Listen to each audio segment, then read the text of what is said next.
And it didn't give me a pop-up window this time. Interesting.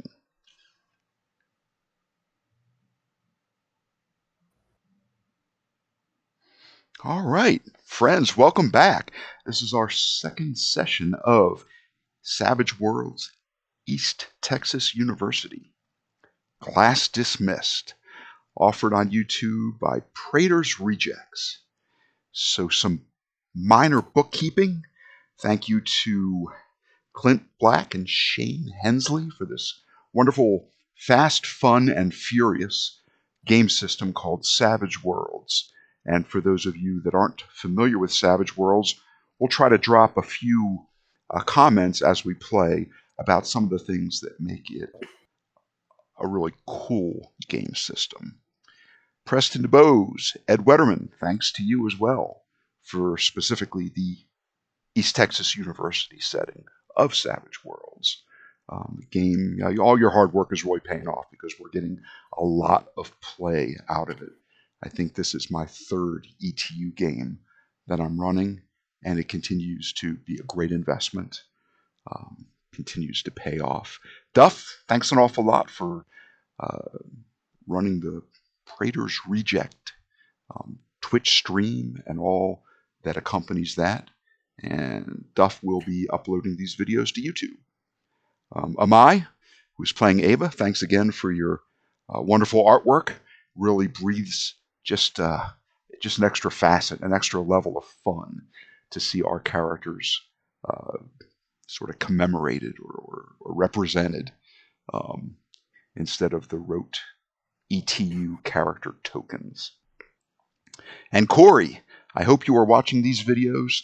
Thanks an awful lot for the first run of these characters. You gave us as a group of players so much fun that we decided to blow the dust off of the character sheets and give them another go. Just sort of pick up where you've left off. I've taken Corey's input as a general bullet list as to where we can go next, but I'm also breathing in some of my own preferred modules, two-sheet adventures, and sort of ancillary escapades into this game. So I'm Eric. I live in Colorado. I was a player of Erica, the rodeo queen originally, but now I'm sitting in the seat of the dean. So starting to my immediate right, it's hard to say the way that these screens are laid out, but let's go to Ava first. Ava, let's hear a little bit about your character. Hello. I play Ava. She is a petite little college, where are we, sophomores? Beginning of sophomore year. Oh man, fresh sophomore. She is very smart. She's a chemistry major. She's very shy. She's a big gamer, likes to reference games and movies, and she has a very big fear of boys that she's trying to get over with her good friend Shep.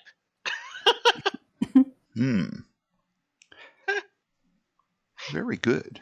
Very good. I'm interested to see where this goes, to just see if it's going to be a very, very close friendship, sort of a brother-sister relationship, or maybe there'll be budding romance. Stranger things have happened in this town and in the college years, generally speaking. Shep, tell us about Shep. Well, Shep is a sophomore. He is trying to figure out people, particularly what's going on between him and Ava. Hint, hint. And he is really getting into stuff. He's learning Spanish. He's learning to get in touch with his weird side. Apparently, he's learned a few tricks to do, and he can't wait to bring those out. Awesome. Awesome. And a little bit about Sophia. I play Sophia. She is an art major who is a nervous wreck of a person because she's currently surrounded by her greatest fear of all, Therese. Mm-hmm. She's working on that. We'll start with shrubs and bushes and kind of move up from there. Burn them all. Okay. And as I mentioned, I at one time played Erica, the rodeo queen. There was a fifth wheel that used to spin on our group, and his name was Mir.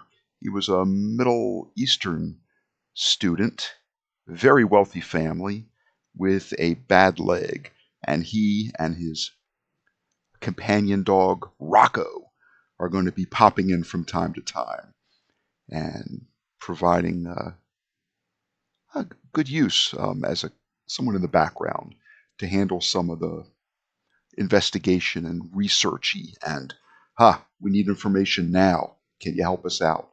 He'll be working in that capacity, as will Erica, probably to a lesser degree. So we have Savage Worlds edges, which are sort of like D&D feats. I guess you could say that they're comparable. There are also hindrances, things that adversely affect your character and open up just wonderful opportunities for role playing.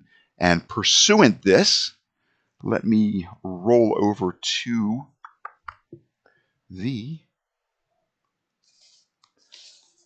cursed hindrance. I think that was on page 15. Yes. All right. Let's draw a card for Shep's cursed hindrance. And I figured out how to do this last time we played, and I know there's a way to bring up the card deck. Where is that rascally card deck? It was here. I think it's on I'm sorry, cards are also out.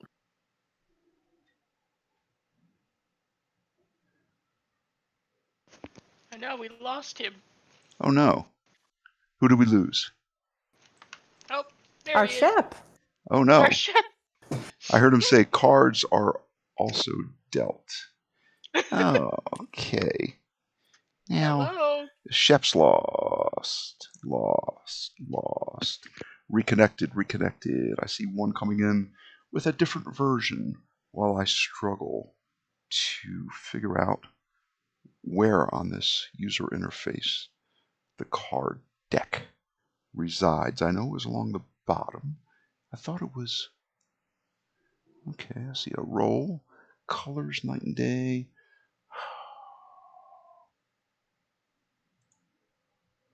Calendar. What's this? GM tools. There it is. Character summary and the card deck. Let's see. We'll call that a warm-up draw. Not sure if it was there from last time, but this is the real draw. A 9 of clubs. Okay, a 9. Non-player character reactions are one step lower than normal for the session. Neutral becomes uncooperative, etc., etc. Hostile becomes an immediate fighting situation. Interesting. Oh boy. Shep, you got bad juju.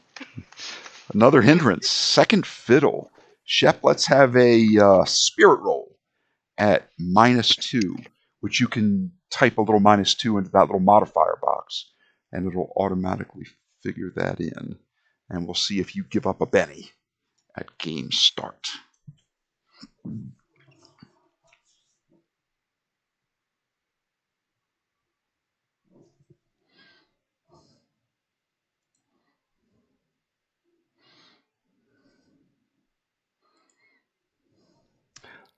Yeah, it still has me on. It's taken the exhaustion into consideration. Yeah, you're still fatigued until you take a rest. Last session, Shep stumbled and banged his head on the corner, agreeably enough, a curved corner of a Formica countertop in a trailer where they were investigating. Saw stars and incurred a level of fatigue. So there's a -1 for that, a -2 because it's a spirit roll. So I'm going to pop open Shep's character sheet. And Yeah, I'm going to Shep's getting rid of Spirit of Second Fiddle pretty soon. and I stole one of his bennies. Second fiddle, he feels like he's just the guy in the back seat that never gets his full accolades for his participation, involvement, and contributions to the things that the study group does. And in doing so, that little bit of uncertainty, that little bit of perhaps low self-esteem in game effect, he loses a Benny. Savage Worlds Bennies are pretty nice. They're like reroll chips. You really want to make a roll, you miss it, you can use a Benny and re-roll it and hopefully get a success. Other things you can do with Bennies, you can buy your way out of certain conditions, such as shaken, I believe. You can automatically burn a Benny and unshake. You can also, if you want to affect the game as it is being played. I'm in this old hallway in the basement underneath the roost, and I smell smoke. I think there's a fire. I look around. Is there a fire extinguisher? Well, there might be or there might not be. But if you want to burn a Benny, then you have just affected the plot of the game. Give me a Benny, and I will give you a fire extinguisher. And if I'm particularly nice on that day, it'll be fully charged and ready to go. If I'm not feeling so nice, it might be work at half capacity or something like that. But that's how Bennies work. So, very good. I think that's all the paperwork. My thanks, some of the pre-session roles. And now let's get right into the game. A few pictures that I'd like to share. First of all, let's do Professor Glenn Mack. I always enjoy playing with I think a picture gives me a more solidified view in my mind of how some of these NPCs look. Some of the artwork is provided in the wonderful East Texas University plot point campaign and the player's guide. Others, I've just gone out on the internet and pulled off a couple of interesting pictures of, I think, actors or sports figures that I think really fairly depict the image that I'm trying to portray to the players. So there's Glenn Mack, and of course it wouldn't be Glenn Mack without his wonderful dog Argyle. Argyle is his West Highland Terrier. That's too cute. Yeah, sort of reminds me of that dog on that one dog food commercial. While you were talking to Glenn Mack last, a woman named Helen Lane came in, a friend of Glenn Mack's. She also owns, manages, and operates a dating service in the town of Pine Box, Texas. She wandered in. She passed Glenn Mack a folded sheet of paper that had sort of the bio data of one of the women in Pine Box who she offered up as a possibility of a dating interest, and then she promptly left. And finally, the individual you were speaking to when we ended the last session is Father Gene Michaels. Yes.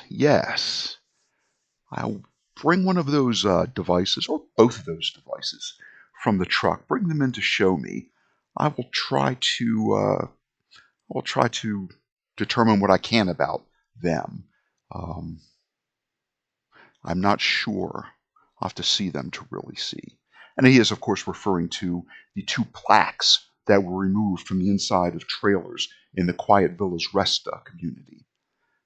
They exude an aura of clammy evil.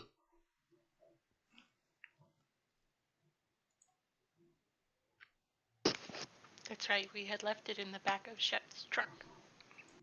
We Yes, came indeed. to get a gallon of holy water. Yes, given to you in a nice wooden box with a nice latch, divided up into 4. I'm not much of a cook. What is it? 4 quarts to a gallon? Because it's 2 quarts to a half gallon. Yeah, a little quart, like kind of like mason jars. There are 4 quarts to a gallon. You've got it. Yeah. So you guys go out to the truck and retrieve one or both of these plaques. I'll just grab both of them and yep. Okay. Because they definitely give us bad juju vibes. We didn't like it. He'll unscrew one of the jars and produce like a little thimble-sized cup on a stick and dip it into the holy water. Smells very fragrant. No doubt scented oils are a part of the recipe, if you will, for this holy water. And it shimmers as there seem to be nice like silver flakes, metal flakes suspended in the liquid. He put glitter in it. Yeah. Glitter glue. And he will lay the hubcap-sized item down, probably on a piece of tile off to the side. He'll squat down and I'll pour a couple of drops carefully, kind of onto the middle of it, where if it runs, it'll be kept in place around the inner ring of the raised lettering of the Quiet Villas Rest Home. And it sizzles a little bit. And sort of like when you pour hydrogen peroxide, maybe on a cut or something, it bubbles a little bit, but quickly sort of sloughs off and dries, and it doesn't seem to have an effect. Well, as he tries the same on the other one, same effect. Is that supposed to happen? Well, it is evil. It is a demonic device. You know, it holds some degree of power, some sort of latent enchantment, something of this. And you sense that he's talking to you much as he would speak to peers in this particular endeavor, for he's helped you in the past, loaning you weapons to use against at least one demonic entity. Yes, it is definitely evil, although it doesn't seem that holy water is going to be the route to take to destroy it. He thinks about it for a few moments.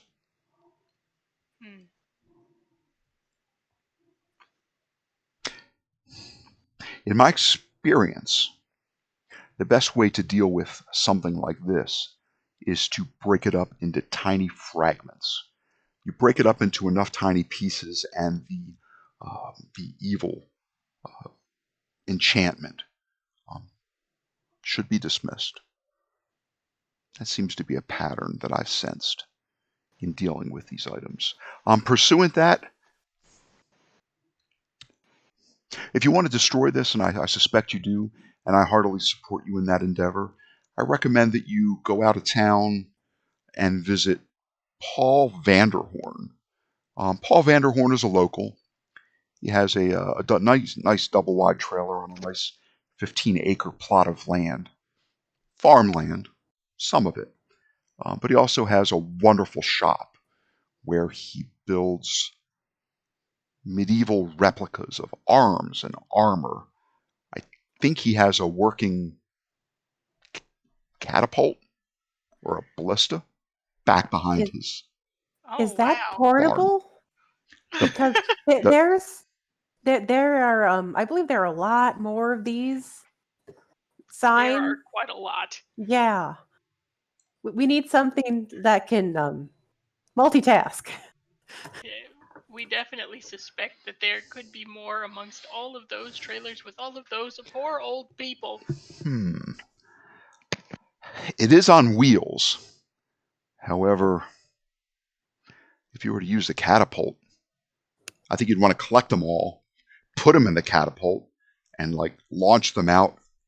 I don't know, maybe out into the middle of Lake Greystone. Of course, such evil would just not be dismissed. It would simply reside in the deep, and perhaps its evil enchantment may leach into some of the local flora or fauna. Yes, probably not a good idea. What kind of materials can we use to break these items? Erica has a gun. Yeah. She does have a She gun, rolls but into it. He flexes it a little bit. I'd said chrome, but from a certain angle, it looks a little bit like pewter. It's got sort of that dull gray metallic look to it. He says, I'm not an expert at such things. Certainly, bashing it with something magical may damage the magical implement. Bashing it with something silver plated may do the trick, but it may also damage the silver plating, which I would prefer to keep against flesh and bone and blood rather than the hardness of metal. Go visit Mr. Vanderhorn and see what he has lurking in the corners of the shadows of his work shop in his barn. He may have something that would bend or damage or destroy these artifices of evil.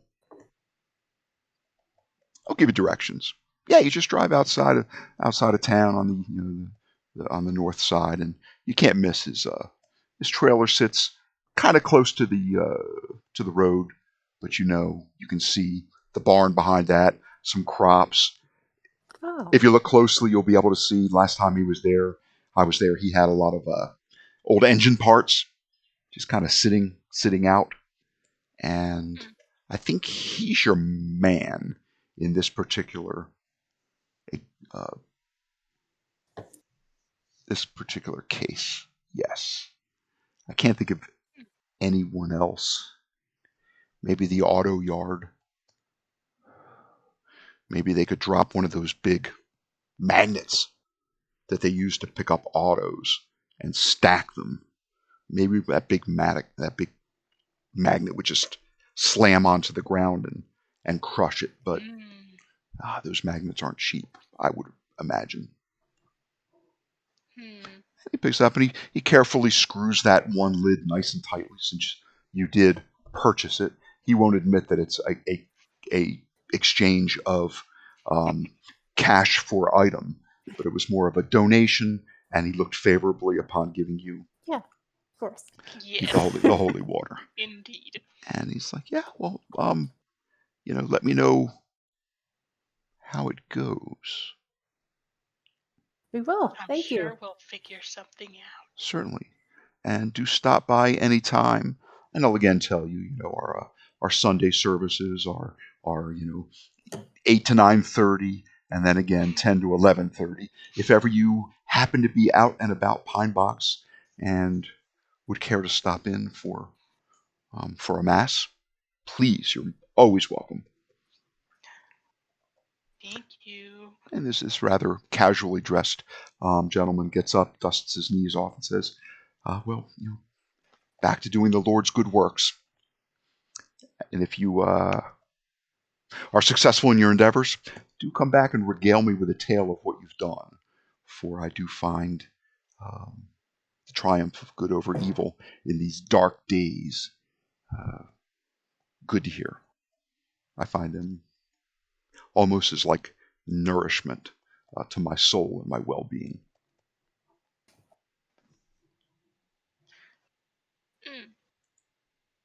Will do. I guess We'll keep you updated. Thank you. Yeah. Mr. Vanderhorn? Vanderhorn. Yes. It's got a mailbox with the name right on the side of the road. Can't miss it. Okay. All right, off to the car. Okay. Bye, He Father. straightens his shirt and his collar and heads back to the altar, no doubt to reposition and adjust, and you know the Bible and the offering plate and all the ceremonial items up there, and just go about his studies and his preparation for his next service.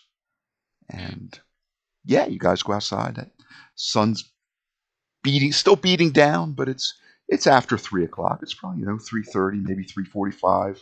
There are some long shadows that are starting to creep between the cars and whatnot. You hop in the truck and you put the two items, neither of which seems the slightest bit worse for wear, back in the corner of the bed, maybe in like a canvas bag or a just the odd burlap sack that Shep no doubt has in the back. Just such things are just immensely useful. And you hop in the truck, start it up, and you get a text message. It's from Mir. What's he does saying? Mir say? It says, "Hey, guys, image on way." And then a few minutes later, you get like a snapshot, like a little photograph, a little JPEG image that you almost have to like grab the corners of the image and expand it so that you can read the printout.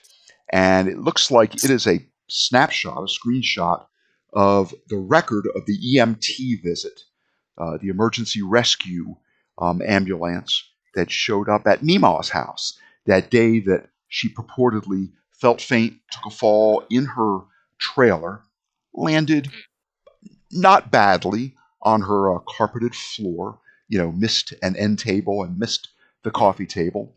And that nice Mr. Jimmy Buck, was helping to resuscitate her when Miss Poe wandered in. And let's see. I don't think we met her. She was your waitress at the pizza barn. Our quest giver. Yes. Right. Was that her first name, Brittany? That sounds exactly correct. Brittany. If it wasn't, it is now.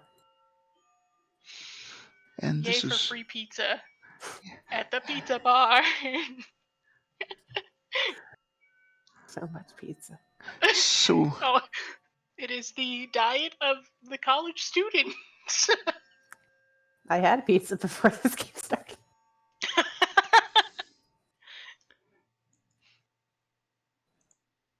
Let me share that picture just to refresh your memory. She was your waitress at the pizza barn. Said her Mima was acting strange since that day, and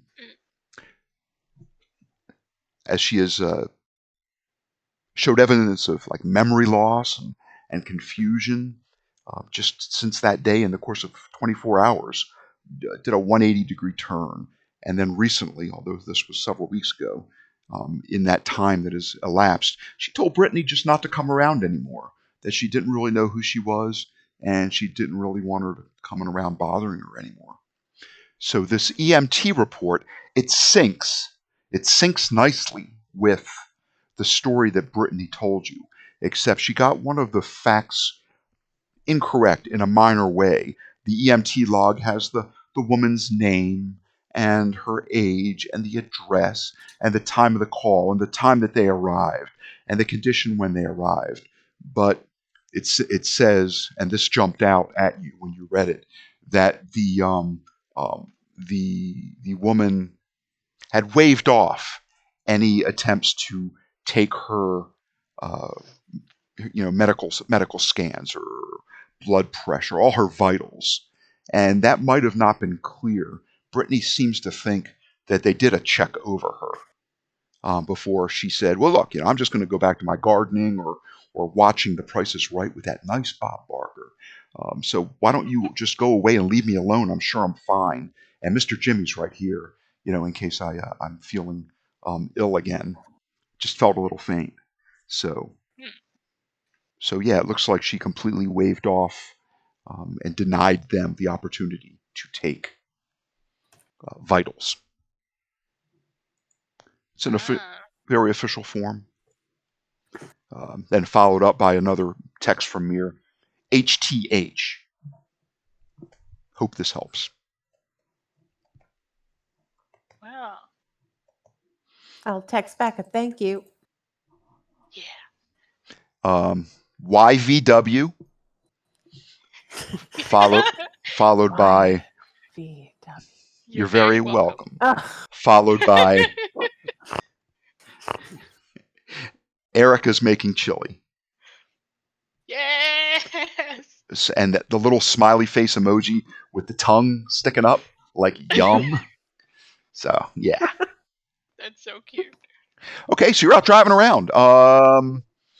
You can go back to the trailer park. You can go to find Paul Vanderhoof's 15-acre plot of farmland where he has his workshop. You can go back and visit Glen Mac. You can go back to school and go to the library. You can go back to your rental and hit the internet. There are any number of things that you can do, and the floor is wide open. Considering that we think that bad things are happening, it's probably best to be prepared. So maybe visiting Vanderhorn would be, Vanderhorn would be good, since he does recreations of weapons, medieval weapons.